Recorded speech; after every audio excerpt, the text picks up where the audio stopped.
बिस्मिल्लाहिर्रहमानिर्रहीम। मेरा नाम शहजाद अली है और तलीम के अतबार से मैंने MS मार्केटिंग किया और मैं एक सॉफ्टवेयर हाउस चला रहा हूँ। लिसानुल कुरान कोर्स 2018 पार्ट 1 में अल्लाह ताला ने मुझे शिरकत का मौका दिया है और ये कोर्स इस वक्त अपने बिल्कुल आखिरी मराहिल में है और इसके तकरीबन 35 लेक्चर हो चुके हैं और ये 40 लेक्चर्स पे मुश्तमिल है। मैंने 2014 में भी सर का कोर्स किया था और ये भी अब कोर्स में सर का कर रहा हूँ, आमिर सोहेल साहब का।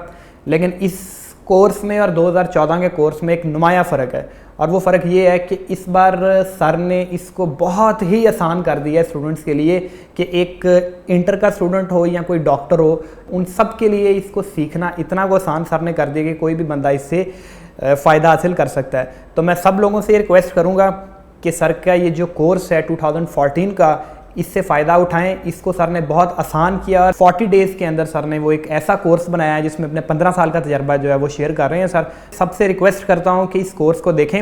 ये यूट्यूब पे अवेलेबल है, आमिर सोहेल लिखेंगे आप तो यूट्यूब पे ये कोर्स हमारा ऑनलाइन भी इस वक्त मौजूद है।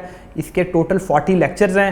40 लेक्चर्स देखने के बाद कोई भी बंदा इस काबिल हो जाएगा कि कुरान पाक को समझना शुरू कर देगा। और इंशाअल्लाह ताला लिसानुल कुरान 2018 इसका पार्ट 2 भी आएगा इस कोर्स का। इंशाल्लाह मैं उसमें भी शिरकत करूंगा और मैं सबको दावत देता हूं सर के पेज को भी सब्सक्राइब करें और वहां पे जो ये कोर्सेज आ रहे हैं उनको भी देखें और ये जो इसका सेकंड पार्ट आ रहा है उसमें तमाम लोग शिरकत करें। मैं दिल की गहराइयों से आमिर सोहेल साहब का शुक्रगुजार हूं कि उन्होंने इतनी मेहनत से इस कोर्स को डिज़ाइन किया है जिससे आज हम लोग सब फ़ायदा उठा रहे हैं। अल्लाह ताला उनके दर्जात को बुलंद करे और अल्लाह ताला हम सब में ये शौक़ पैदा करे कि हम कुरान की ज़बान को